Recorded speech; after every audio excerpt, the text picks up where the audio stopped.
En fait, cette année, on pensait, pour l'année 2005-2006, offrir quelques webinaires qui présenteraient des outils ou des ressources, disponibles pour les paroisses pour le renouvellement des communautés. Le 1er qu'on a pensé faire, c'est les pèlerinages paroissiaux parce que, si des paroisses veulent faire des groupes pour 2026, il faut s'y commencer à y penser maintenant. En fait, à l'international, en tout cas, il faut s'y prendre longtemps d'avance. Donc, on commence par ça, au mois de septembre. Alors, pour ce soir, on avait des témoins de la mission Bellechasse cette semaine en diocèse de Québec qui ont vécu 2 pèlerinages, en 2023 et 2025. Donc, j'étais du pèlerinage 2023 avec mon épouse, notre petite fille de 6-7 mois à peu près, là. Ça a été une belle expérience. On est allé en Croatie, puis à Medjugorje principalement ensuite. Puis en 2025, il y a eu un voyage qui est passé par l'Italie avec, Loreto, Assise et tout ça. Puis, la mer Adriatique a été traversée en bateau. Ensuite, à la Medjugorje, 5 ou 6 nuits, je pense. Donc, ce soir, j'avais un témoignage de Thomas Malenfant, le prêtre modérateur de notre secteur, qui, en une minute et demie, hein, va vous dire, grosso modo, comment lui, il perçoit la plus-value de faire un pèlerinage paroissial, hein. C'est quelque chose qu'on connaît moins au Québec. Il y a certains diocèses dans le monde où, il y a carrément un employé des services diocésains qui est responsable d'organiser des pèlerinages paroissiaux pour les paroisses. Ici, au Québec, on connaît plus des pèlerinages, disons, de groupe où, un voyagiste organise un forfait avec un accompagnateur, puis on s'inscrit comme individu, puis on assiste, puis on vit quelque chose de beau, de significatif. Mais là, Thomas va nous dire un peu, heu, qu'est-ce que ça apporte de le faire comme paroisse. Alors, je vous partage ça à l'instant. Mmh.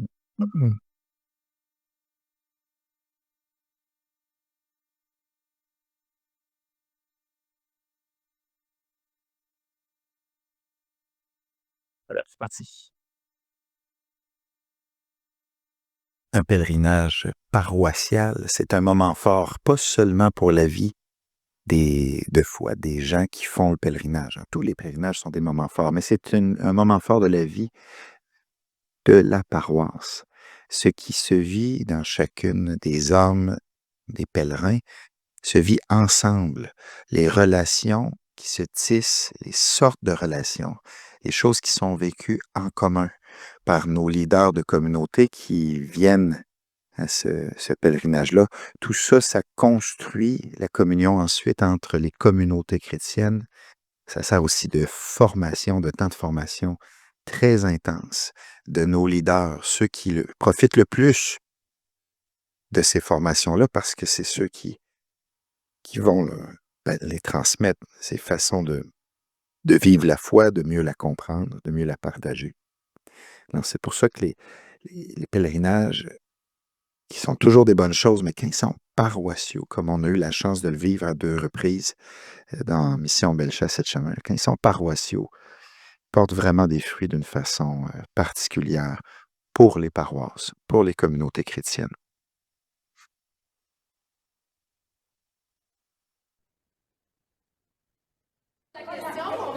Fait que gang, êtes-vous heureux?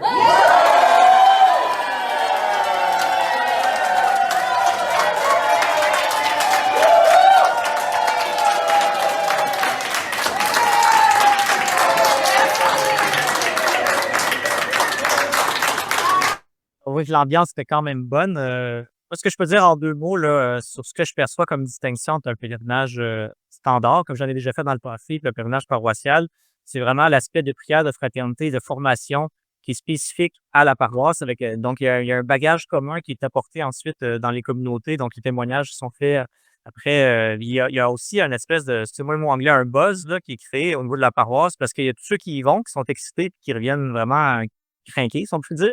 Mais il y a aussi, ça a un nombre de chocs sur les communautés locales. Puis aussi qu'il y a la possibilité de vivre des démarches locales, des démarches par les gens qui restent sur place, qui vont pas payer, quelques milliers de dollars pour aller outre-mer. Donc, on peut faire, à l'aide des réseaux sociaux, faire que certains pèlerins, aient des tâches, pour, garder un lien avec les gens sur place. Puis avoir une démarche quotidienne de prière en Zoom, par exemple, où on peut avoir un temps de rassemblement, de prière. Puis Nathalie, tantôt, dans ce témoignage, va parler d'une démarche particulière qui a été proposée aux familles, dans le fait d'aller à Medjugorje. Donc, la dimension d'intercession aussi est très importante dans le sens que les pèlerins qui s'engagent dans un pèlerinage paroissial ne le font pas seulement pour eux-mêmes. On leur dit que c'est un pèlerinage pour intercéder pour leur milieu, pour leur paroisse. Alors, ce que ça fait comme effet, c'est que les gens sont vraiment décentrés d'eux-mêmes. C'est pas un pèlerinage de clients qui payent un billet pour avoir un service. c'est des gens qui s'engagent au nom de leur foi à venir impulser des grâces dans leur milieu pour l'évangélisation, pour la croissance des communautés. Moi, j'ai vu tout de suite la différence dès l'aéroport au départ. J'ai vu qu'il y avait comme déjà là, une espèce de ciment dans la communauté.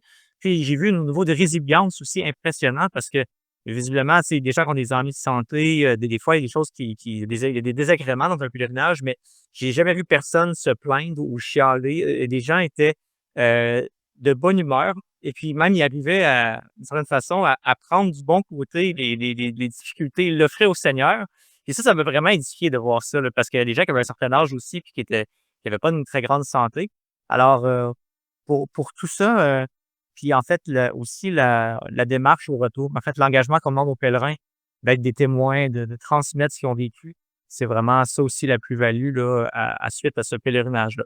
Alors maintenant, je vais laisser Nathalie nous partager là, en quelques minutes qu'est-ce que ça lui a apporté comme pèlerine, ce pèlerinage-là. Je pense que tu en as fait deux, hein, Nathalie? Tu as fait 2003, 2000. Oui, oui. Dans un premier temps, Sébastien, merci de me faire un signe quand j'aurai assez parlé. Juste de voir les images, je me sens dans une joie parce que ça, c'est des images du premier pèlerinage paroissial de Mission Bellechasse et Chemin de 2023. Et regardez ça, ça me frétille en dedans parce que je me retrouve à ce moment-là et il y a beaucoup de personnes ici on était ensemble.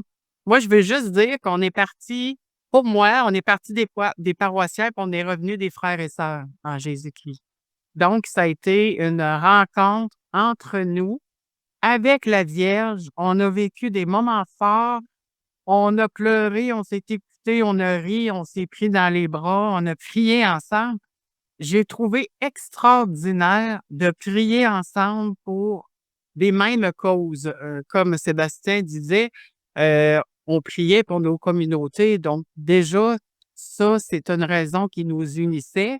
Et en plus, c'est sûr qu'on est habité par nos proches, on est habité aussi par nos intentions de prière personnelles. Donc, on a vraiment prié pour nos communautés, mais aussi ensemble pour nos familles et pour nos intentions personnelles. Je veux commencer tout de suite avant de parler des grâces que j'ai reçues personnellement et que je suis certaine que j'ai pas fini de les déballer. Je veux commencer par dire, moi, je fais partie à temps partiel de l'équipe pastorale. Donc, le premier pèlerinage en 2023, quand j'ai entendu parler de ça, moi, je suis une fille de gang. Moi, j'aime l'équipe pastorale, j'aime la gang, j'aime ça. Quand ils en ont parlé, Sébastien et Valérie, moi, j'ai dit oui, mais j'étais sûre que ça marcherait pas. Puis je me disais: «Voyons, c'est ben trop fou, on sort de la pandémie, puis s'en aller en Bosnie. J'ai de la misère à aller travailler à Lévis tellement je suis bien chez nous en télétravail». Je me disais: «Moi, le cas de moi, là, ça». Mais j'ai été prise moi-même avec les enseignements qu'on a eus en préparation entre paroissiens avant de partir. Ah ben là, ça a suscité là, un appel et là, c'est ça. Donc ça a été on est parti autour d'une trentaine des paroissiens de Mission Bellechasse et Chemin. Et à titre de membre de l'équipe pastorale et je suis impliquée en catéchèse familiale pour toute la Mission Bellechasse et Chemin, on partait au mois d'avril. Et au début de l'hiver, un papa, on a offert à toutes les familles de tous les groupes de catéchèse familiale, on avait préparé un petit mot où c'était écrit: «Maman Marie, à ton cœur de mère je confie». Et on a dit ça comme ça aux familles à la fin de rencontres de catéchèse. Si vous souhaitez écrire un mot à Maman Marie, moi, je vais vous dire, j'ai été renversée. Je le savais qu'il y aurait une réponse positive. Mais j'oserais dire presque 100% des familles ont tenu à venir chercher le petit billet puis à écrire leurs intentions. On est parti, on était quelques personnes, quelques pèlerins, pèlerines, on est parti, moi je dirais autour de près de 1000 intentions de prière, là, si on compte les petits mots, ce qui a été recueilli lors des messes aussi. Vous avez le temps d'inviter des participants à la fin d'une messe, si vous voulez apporter une lettre d'intention de prière, il y a telle personne qui y va. Donc, on est parti j'ai envie de dire, avec Mission Bellechasse, 7 chemins dans nos bagages. Euh, je suis retournée en 2025, comme Sébastien disait, une deuxième fois à Medjugorje. Ça, c'était encore une fois, parce qu'en 2023, je me disais que c'était le voyage d'une vie. Ben là, je l'ai revécu, le voyage d'une vie, en 2025. Et encore là, on le savait d'avance, donc on s'est encore mieux préparé pour l'offrir aux familles. Et là aussi, la réponse, les familles aiment énormément Maman Marie. Puis là, on parle de familles qui sont pas toutes près de la foi, qui débutent, là, qui approchent tranquillement sur le chemin de la foi, de la connaissance du Christ. Donc, et moi, je peux témoigner, entre autres, j'ai une famille en tête, une famille de nos paroisses, que je sentais qu'ils venaient à la catéchèse, ceci dit, sans aucun jugement, là, c'est vraiment un constat, un peu tiède. Quand ils étaient présents, une attitude, très adéquate, il y avait mais c'est ça, là, je sentais et quand il y a eu le deuxième voyage, ils ont écrit une lettre. Elle m'a même fait suivre une photo d'elle, la maman, son conjoint et leurs enfants. On a tout remis ça à la Vierge et on a tellement vu une différence est observable dans, dans leur cheminement de foi. Ils sont j'ai envie de dire, d'une ferveur et ils ont faim et soif d'entendre parler de Dieu, de Maman Marie, de vie de saint. C'est extraordinaire, là. Il y a eu un changement vraiment, là, extraordinaire. Est-ce que j'ai le temps, Sébastien, de parler un peu de ce que j'ai vu dans ma vie? Oui, vas-y, prends encore 1 minute ou 2. Oh, ben, moi, personnellement, outre le fait qu'on portait des missions, on partait en mission, commune, je portais une intention personnelle en 2023 parce que ça faisait 9 ans que ma famille vivait une grande division. Ça me faisait énormément souffrir, comme tous les membres de ma famille et c'est ça, personnellement, qui m'a décidé à partir pour Medjugorje et ça a été un immense cadeau parce qu'on était rendu à l'étape humainement, tout avait été fait, mais la division demeurait et on était rendu à l'étape du miracle pour moi et ce miracle-là, le Seigneur est passé. Je suis persuadée, grâce à l'intercession de la Vierge, 5 mois plus tard, on a eu une, réconciliation extraordinaire, extraordinaire dans la famille. Tout le monde était réuni. En tout cas, ça, moi, je le sais. Je suis convaincue que c'est la Vierge parce qu'il y avait rien d'humain qui pouvait permettre ça. Ensuite, personnellement, en 2024, j'ai vécu une grande épreuve de la maladie, très agressive de mon mari qui est décédé en 6 semaines. Alors, ça allait faire, on est parti, c'est ça, mon mari est décédé en janvier 2024 et ça allait faire 30 ans de mariage en juillet. Donc, quand il y a eu l'opportunité de retourner en pèlerinage en 2025, j'ai hésité parce que, c'était quand même gros là, de partir. Même si mon mari était pas venu la première fois avec moi en 2023, il me l'avait dit: «S'il y a de quoi, je vais te chercher». Mais il y avait quelque chose de très rassurant de savoir que mon homme, il était là. Là, vous allez me dire qu'il était là autrement, mais ça reste que ça a été un grand pas pour moi. Mais j'ai reçu des grâces là, j'ai envie de dire, au niveau du cheminement dans mon deuil. Je suis certaine que la Vierge m'a attirée à elle pour m'offrir des grâces de cheminement dans ce deuil-là. Alors, moi, si j'ai la chance d'y retourner une troisième fois, mon passeport est prêt. Merci beaucoup.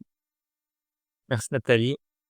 C'est bien, on avait aussi François Goyette, le directeur général de la paroisse, qui devait témoigner comme directeur général, justement, puis comme pèlerin aussi de ce qu'il a vécu, mais il y a eu un empêchement pour ce soir. Donc, je ne sais pas s'il y a une autre pèlerine, je parle au féminin parce qu'il n'y a que des femmes ici ce soir, qui aurait envie de dire un mot, 1 minute ou 2 sur la distinction entre un pèlerinage standard, si on peut dire, un pèlerinage de groupe, et ça, c'est un pèlerinage paroissial. Je ne sais pas si l'une d'entre vous à brûle pour point comme ça, aurait quelque chose à dire. Oui, Nicole, vas-y. Ben, je peux peut-être ajouter que dans notre préparation au pèlerinage de 2023, nous autres, on adore, dans notre, communauté à Saint-Lazare, le mardi, le jeudi. Puis, j'étais avec une copine normande et puis on se préparait là, plusieurs mois à l'avance et on avait un petit billet. On s'était dit: «On va aller dans les commerces locaux, pour, leur, dire qu'on allait à Medjugorje comme des missionnaires». On était en mission. Et puis, moi, ça m'a beaucoup, en tout cas, c'est vraiment pas nous, là. C'est vraiment quand on est porté par une grâce spéciale dans la préparation parce qu'on l'aurait pas fait autrement. Et c'est sûr qu'on partait de l'adoration, puis on était vraiment léger, joyeux de rentrer dans le commerce, de dire: «On s'en va en pèlerinage du 18 au 28 avril.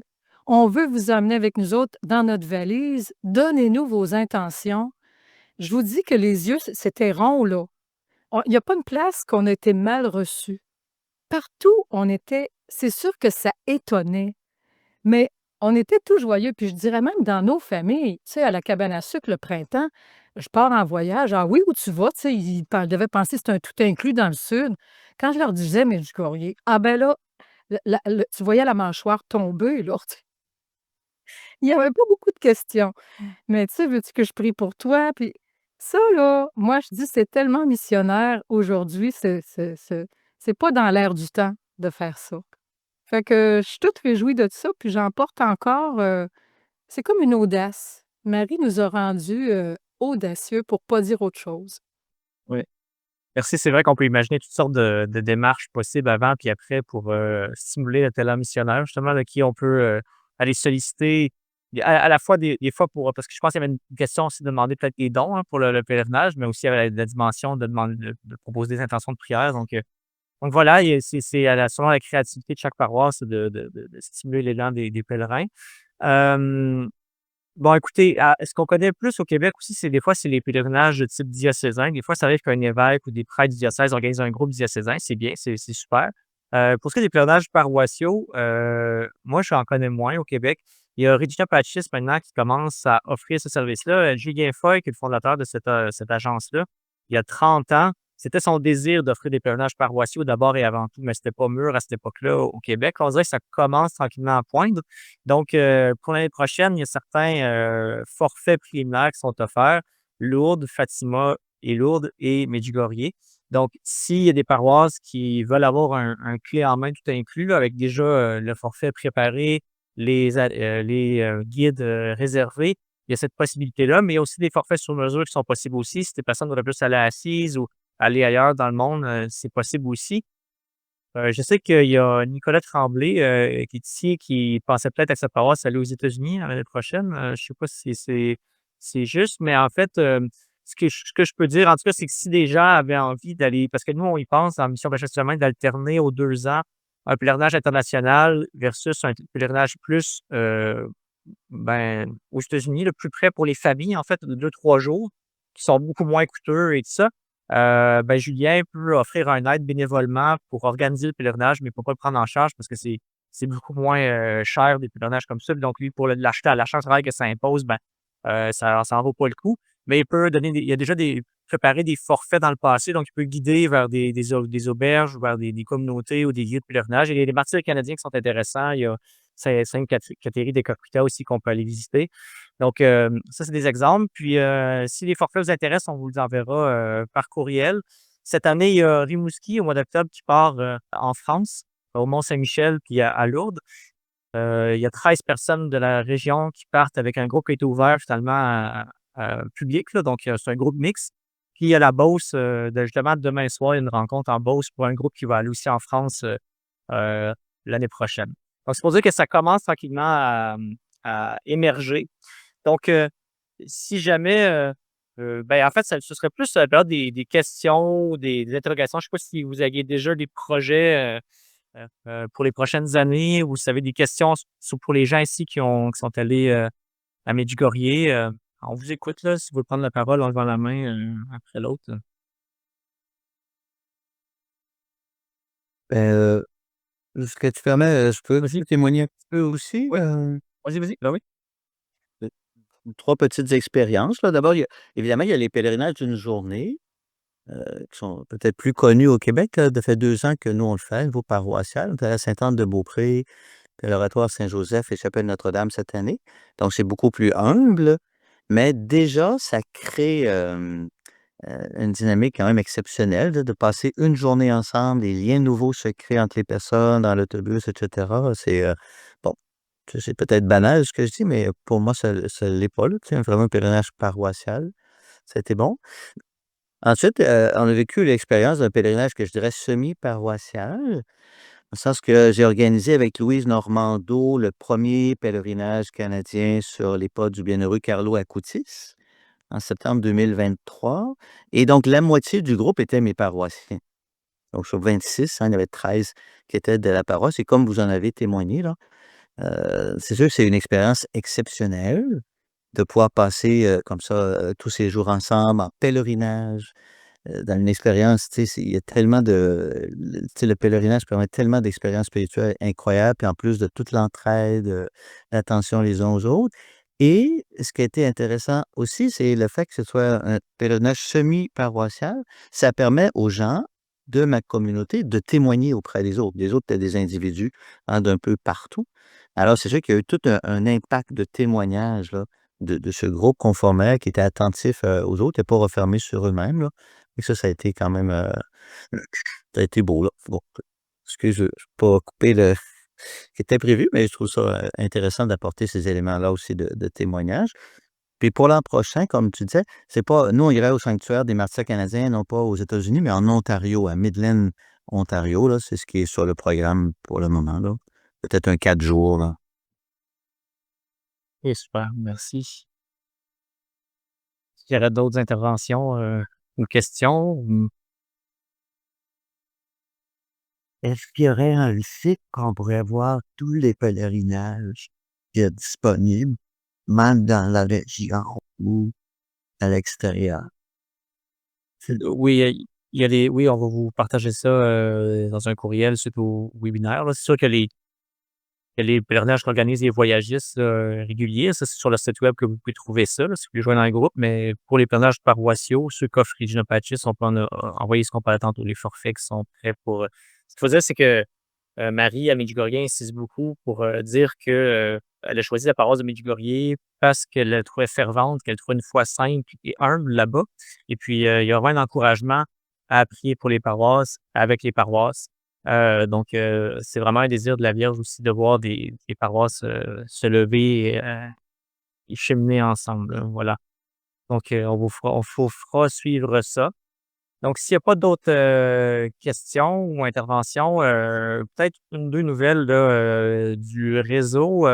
Jean-Hubert, tu voulais-tu prendre la parole à ce moment-ci? Il y a, j'ai envie de dire deux bonnes nouvelles.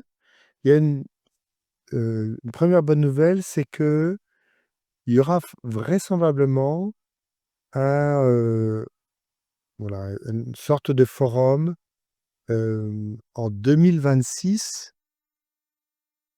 pour le diocèse de Montréal. L'évêque, voyant un peu entendant l'écho de ce qui se passe dans les forums des paroisses, envie d'en faire un au niveau diocésain. Donc ce sera vraisemblablement septembre-octobre 2026.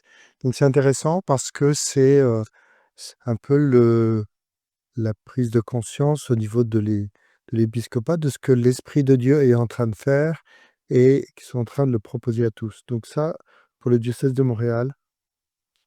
Il y a le forum qui va avoir lieu normalement à Saint-Sauveur en 2026 aussi.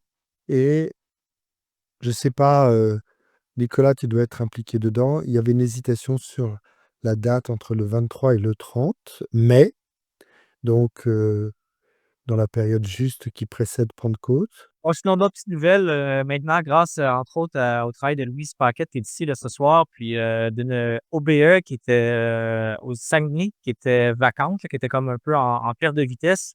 On a pu s'associer à eux pour que Réseau Paroisse en Mission devienne une organisme de bienfaisance. Donc, c'est génial. Donc, maintenant, il y a un vrai conseil d'administration qui administre. C'est encore en train de se placer tranquillement, là, les changements de nom et tout ça au niveau des registres d'entreprise, mais c'est pour dire que c'était rendu un besoin depuis le Forum 2024 de devenir plus officiel, de devenir comme avoir une entité plus claire. Donc, voilà. Donc, tout ça, ça va prendre forme dans les prochains temps. Puis, on est en dialogue avec différentes personnes dans différentes instances pour le financement et pour être capable d'offrir un forum national en 2027, au printemps 2027, si possible. Donc, faut se prendre longtemps d'avance parce que là, on est rendu à des forums d'une bonne ampleur, de bonne dimension. Alors, voilà, c'est ça les nouvelles. Merci d'avoir été là ce soir. Merci aux témoins, merci à Nathalie, merci à Nicole d'avoir pris la parole aussi, à Nicolas. Et puis, j'espère que ça a été utile pour vous. Alors, bonne chance dans vos projets de pèlerinage et puis dans toutes vos démarches paroissiales pour dynamiser la vie de vos communautés.